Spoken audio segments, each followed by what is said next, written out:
Hello everyone, this is Erik, the Asian movie enthusiast, and welcome to part 3 of our exploration of Asian horror films released in 2014.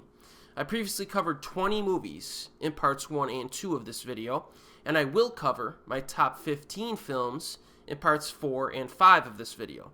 So tonight we're going to cover some titles that I think are worth watching, but are not necessarily my favorites from this year. So let's get to it. We have a nice mix of different countries to cover, and as always, titles for all of the movies I discuss are listed in the description box below. Now our first film tonight is from South Korea, and that is Mourning Grave, 2014, Korean horror film. So this film revolves around a lonely teen named In-soo, who can see ghosts, an ability that makes life very difficult because ghosts appear to him from every which way to coerce him to relieve their grudges. In many cases, this involves finding living people and rectifying certain mysteries. High school is another hell altogether for him. After transferring to a school in the rural outskirts, he is quickly confronted with the inconveniences of the high school hierarchy.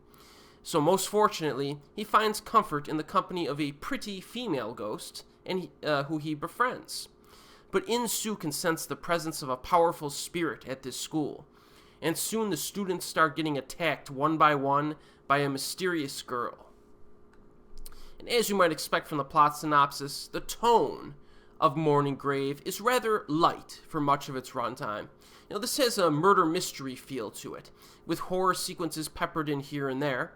It also feels a bit different because the ghosts are a mix of both antagonistic and friendly encounters. There is a bit of humor present, as well as a dash of romance. So overall, this is definitely a lighter horror production at play here. Now, I like the chemistry between our lead protagonist and the cute ghost girl. There's also some pleasantly funny interaction, I guess I would say, between the protagonist and his uncle early on. And we also get a glimpse into this family's history, because apparently ghost-related abilities run in the family. Production values are good, performances are good as well. I like the actors in this. Some of the horror sequences are a bit cliched, as you can probably guess from the synopsis, but there is a legitimate threat that emerges later on. Keep in mind that this is not a scary film at all, okay? It doesn't seem to really be throwing in much visceral horror or extremely unnerving horror in it, which is one of the main complaints from those who dislike it. That's an understandable gripe, but I do think that its heart is in the right place, and there's enough genre-bending content to hold the viewer's interest. In my opinion, Mourning Grave is watchable. It's a light, fun, watchable horror hybrid. Now, the availability of this one is that it is on Amazon Prime and also Region 3 DVD with English subtitles. Alright, our next film tonight is called The Swimmers. This is from Thailand. So after a high school girl commits suicide, tensions emerge between two friends as hauntings occur on the premises. Now, after falling pregnant, a girl named Ice commits suicide. 3 months after her death, she returns to haunt the school premises while her ex-boyfriend Tan seeks revenge on the person who coerced her to kill herself. His best friend Perth seems to be getting along fine after this girl's death, but something is bothering him, as he occasionally checks his old private messages from her. Now, as Tan continues his investigation, conflict develops between him and Perth. He gradually suspects that Perth did something wrong, but he's not exactly sure what. Now, The Swimmers has actually a pretty moody tone from start to finish. The direction, acting, and score are all nicely executed. There's a nice, dreamy aura due to the significant presence of water in a large pool room, which many events take place in. Now, as expected, there's lots of pool water scenes, many of which are very nicely shot and quite atmospheric, actually. There's also a room that is next to the pool, like underneath the ground, and I found it rather oddly placed. Now, I suspect that this room is used by, like, the swim team coaches to monitor swimming technique from underwater, an underwater perspective. But I've never really seen that before in any other movies. Maybe I missed it, but it seemed like a very odd place to have an observatory. It's almost like an aquarium-like view, but it's of the swimming pool of the school. So, but it provides for some nice visuals along the way, so I liked it. There are a lot of horror sequences in this movie, which results in a brisk pace.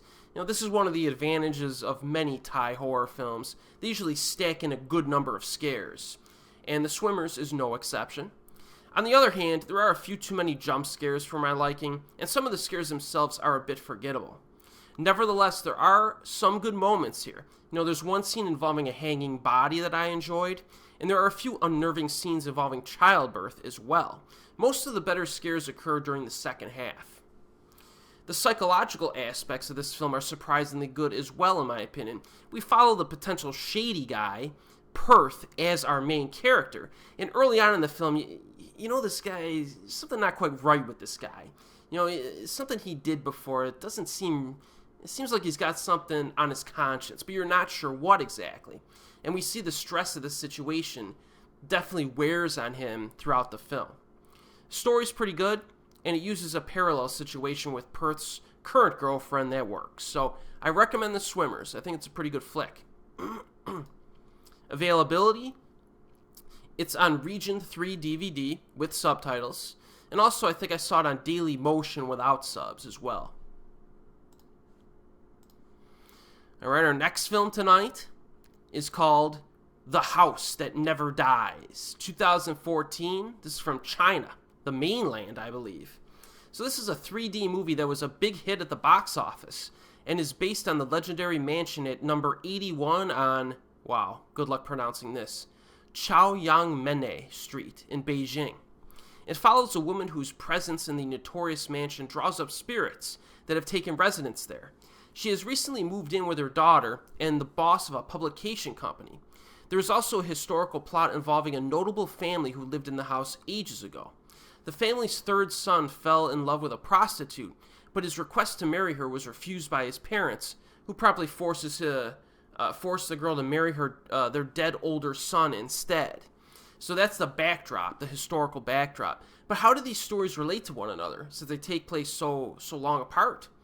Well, you'll have to watch the film to find out. Now, some of the actors, including a personal favorite of mine, Francis Ng, play multiple characters in this movie. One set in the present and another one set in the past. So it was kind of an interesting decision by the filmmakers. I think it worked.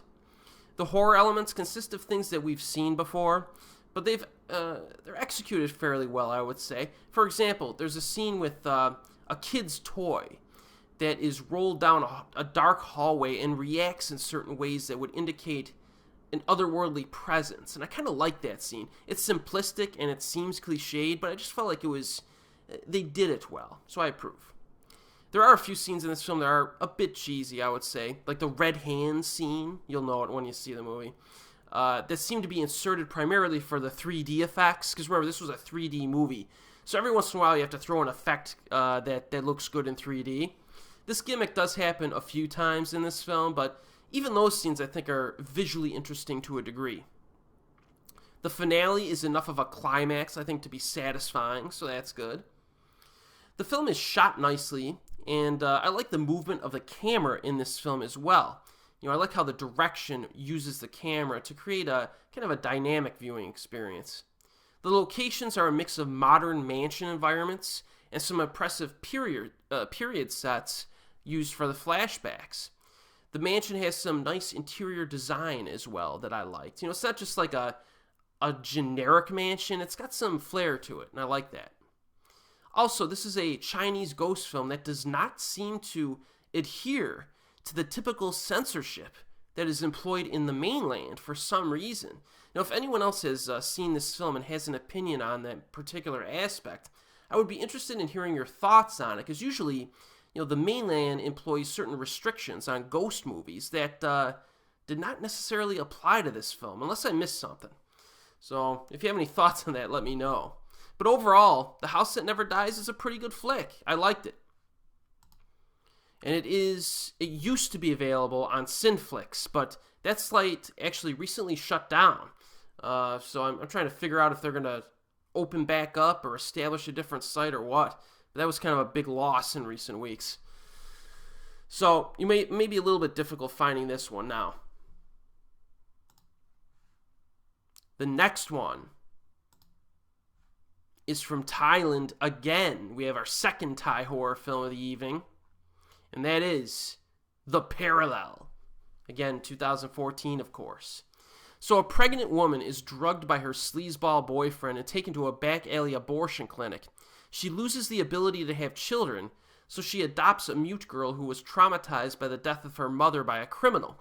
But unbeknownst to our protagonist, her new adopted daughter has a very protective ghost mother. So this film begins with a bloody death of the little girl's mom at the hands of a robber. A pretty impactful scene to start the movie. But you get an idea of how tough this lady was before she died. This ghost mother, or this mother who turned into a ghost mother. You're not really surprised that she's come back as a ghost with a serious attitude problem. Just the way she acts in that scene I thought was very well done. The opening scene, like I said, is actually kind of memorable and gets the film off to a good start. In terms of scare tactics overall, there are a few surprisingly violent death sequences, given the fact that this is a ghost film. I was pleased with this, of course. The Parallel has good quality vibe going for it overall. The lead actress gives a fine performance, I thought. Framing of shots are pretty, and the relationship between the human adoptive mother and the little girl is sufficiently developed. Actually, the ghost interaction with the protagonist is a bit more hospitable than usual that you would see in a film of this kind, which does make sense given the fact that, the protagonist is a good person and wants to properly care for the girl. So I do think that The Parallel has a certain, emotional core to it that does work. So I did like this one. I recommend The Parallel. And this was, this is available on YouTube now, but without subtitles. All right, now we move to a country that we don't hit that often in this playlist, though we have hit it multiple times in the past, and that is Vietnam. And this film is known as Hollow, aka Doat Hon. And this is from Vietnam, which is always nice to see once in a while. Chi, a rebellious 18-year-old girl, returns to her hometown on the day her rich stepfather makes a generous donation to a village temple. At the celebration, her little sister, Ai, drowns in a nearby river. So Chi was supposed to be looking after her, but got distracted. So when Ai's uncle, Tuk, who is a policeman, travels to a village morgue to identify Ai's dead body, the girl awakes, very much alive. So Tuk brings Ai home to her family again, and everything seems to be fine, until she shows signs of spiritual possession.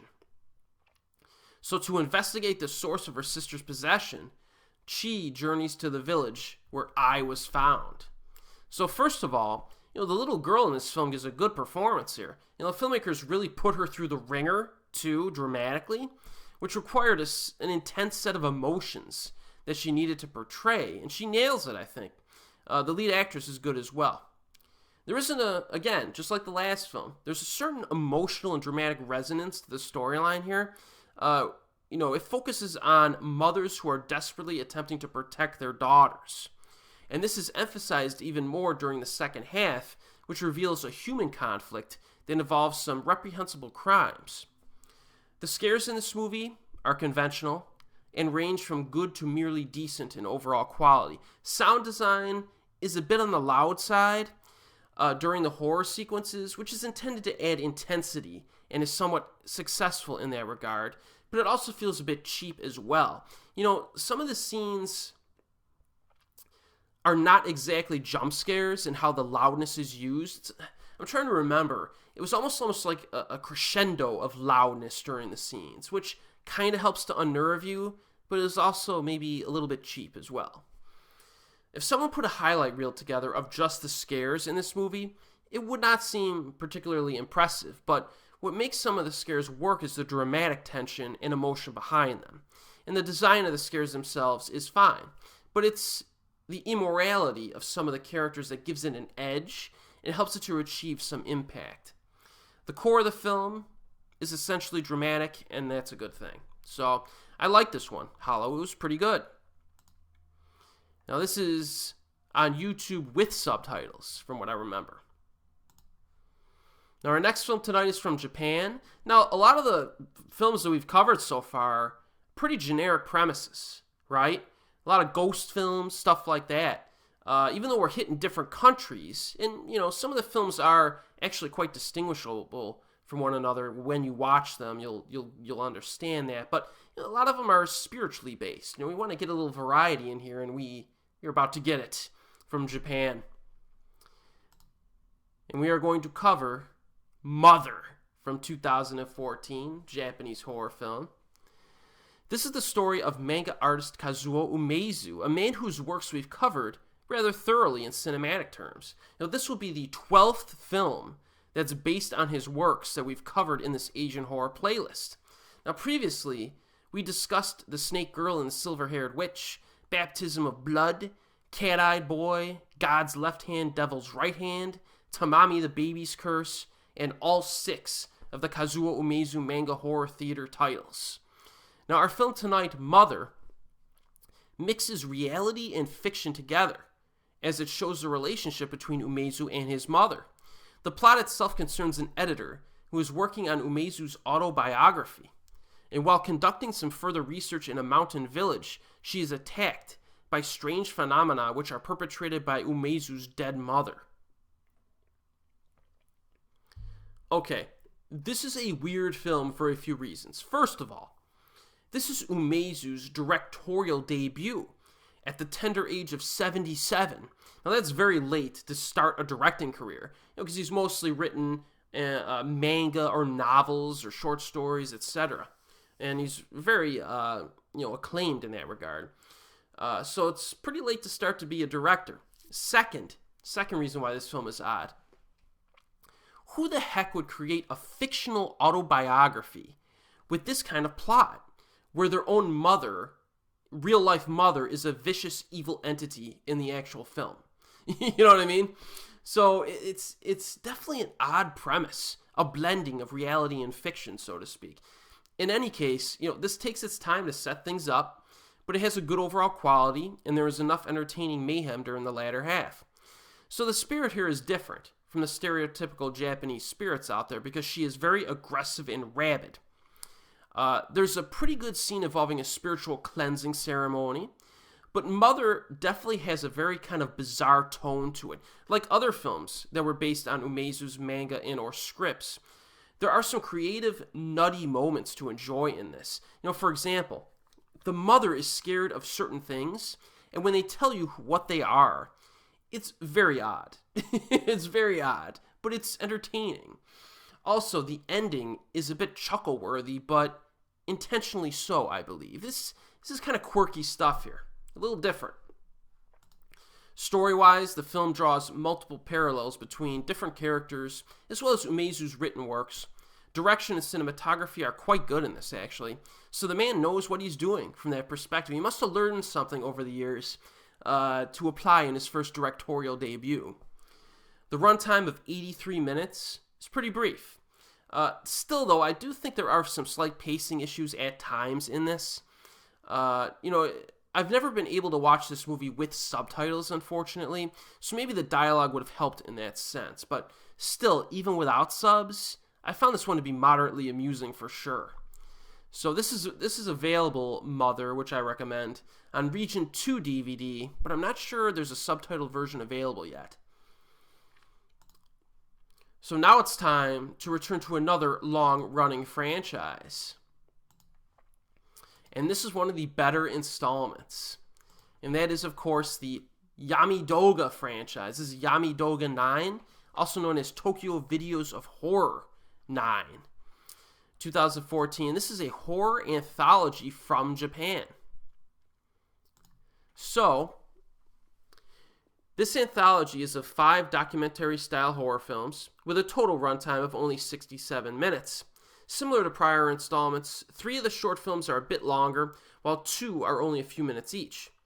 Overall quality ranges from pretty good to very good, with the standouts being Story 1, Confession, and Story 5, Bank Transfer Scam, which are legitimately creepy and kind of freaked me out, actually, since those 2 stories account for 46 of the total 67 minutes of this film, basically. This installment proves to be one of the better entries in this franchise. So in Confession, This involves a prank by a group of university students. They get a cute girl to fake a confession of love for a guy in the hopes of embarrassing him. However, an ominous being appears and creates an unexpected situation. So this is a proficiently directed segment that is legitimately scary and consistently engaging. It kind of gave me the chills. The second story, Scream, which is a short one. A married couple stay at a Japanese-style hotel. They shoot casually inside a room, and then an inexplicable entity shows up in the video. This segment's pretty good, I would say. It involves a creepy image, but again, it's a very short segment. The third story is Vanishing Point. It is said that somewhere in Tokyo, there is a mysterious spot where people vanish when they pass through a certain area at a certain time, and a video photographer tries to verify that rumor. This is a pretty good segment. It is somewhat predictable, but it unfolds in kind of an interesting way. Not particularly scary, but a bit unnerving and odd. The fourth story is Ancient Battlefield. This one's very short. This video was filmed at a camping site during a company retreat. It's a place very close to an ancient battlefield where a fierce war took place and thousands of people died. This is pretty cliched stuff, probably the weakest segment of the whole thing. It just relies on a background scare. Mostly forgettable stuff. I didn't really like this one, but it's only a few minutes long, so no big deal. And then finally we get Bank Transfer Scam. A freelance writer goes undercover with a criminal who cons people out of money via text messages. However, they discover some shocking truths regarding the old man who was targeted by the scam group. So this takes a little while to get going, but it gets kind of freaky down the stretch. The highlight is a walk through a house at night with some pretty bizarre corpse shots. Again, this one unnerved me a little bit. I liked it. So overall, I think Yami Douga 9 is a pretty good installment in this franchise. I know a lot of people don't like documentary style films, but overall, I think I've moderately enjoyed most of the installments in this franchise. I have yet to revisit Yami Douga 12, which I've been telling you is the best of the bunch. But, yeah, I mean, again, think about some of the stories I told you in this. If some of them seem interesting to you, check it out. These are actually on Amazon in the U.S., Amazon streaming, under the, the alternate title, Tokyo Videos of Horror. So I think they have all of them on there with subtitles. So, like I say, check one or two out. If you like them, keep going. If you don't, you can stop. Again, I suggest probably part 12 and 9 is good as well. Alright, our final film tonight is from Hong Kong. And it's another one that has a nice little distinct cultural flavor to it, which is nice. And this is called Hungry Ghost Ritual. So after incurring debts from his failed business venture to China, a man named Zonghua returns to Malaysia after a decade hiatus. Now this demoralized man faces problems finding a job and tries very hard to get used to things at home, including his estranged relationship with his stepfather, who runs a Cantonese opera troupe, and his half-sister, Jingjing. Now Jingjing is hostile towards Zonghua, and as she always has this impression that the death of their mother was caused by the excessive fights between him and his stepfather. So he's eventually placed in charge of the troupe due to his father's illness, which causes internal conflict, but something supernatural may be at play on the premises. So Nick Chung directs and stars in this one. This is an actor who has grown on me significantly over the years. I think the first big film that really made me a fan of him, I think, was Beast Stalker back in the day. And he's been in some of Johnny To's movies that have been very good as well. I like him quite a bit now.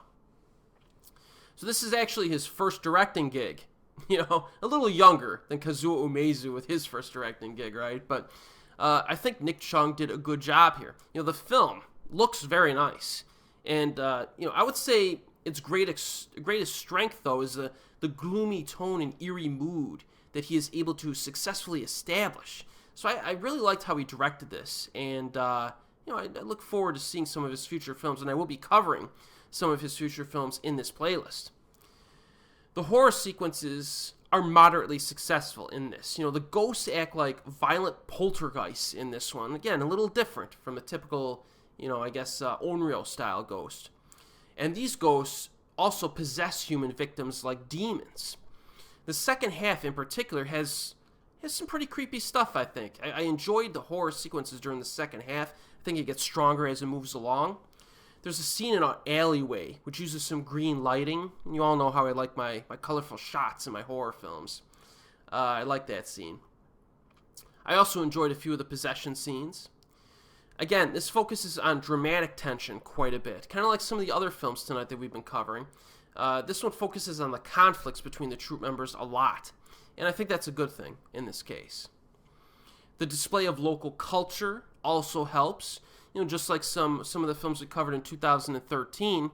However, I do not think that Hungry Ghost Ritual is quite as entertaining or interesting as, say, the Tales from the Dark films, because this is probably maybe a little bit too slow paced for its own good during the opening half. I appreciate that it focuses on the characters, but a few extra scares during the opening half would have been a nice, would have kicked things up a notch, you know what I'm saying? But still, I enjoyed this one, quite a bit. A good debut directorial effort by Nick Chung, Hungry Ghost Ritual. So DVDs of this one are floating around in various regions with subtitles. I think there's a Region 3 one floating around. I'm not sure if there's a Region 1 or Region 2 as well, but not too hard to find. And it's worth watching. So that concludes Part 3 of our journey through Asian horror films released in 2014. And be sure to join me for Parts 4 and 5, where we'll take a look at my top 15 Asian horror films from this year. There's definitely some interesting stuff that came out this year. I know tonight we kind of got hit with kind of a plethora of ghost films, didn't we? Right? But, we're definitely going to get to some weird stuff in the next two parts, and some stuff that's a little bit different and pretty high quality as well, I think. Looking at my list here, there's some just pretty cool stuff we're going to be covering. So look out for it. And as always, I will see you next time.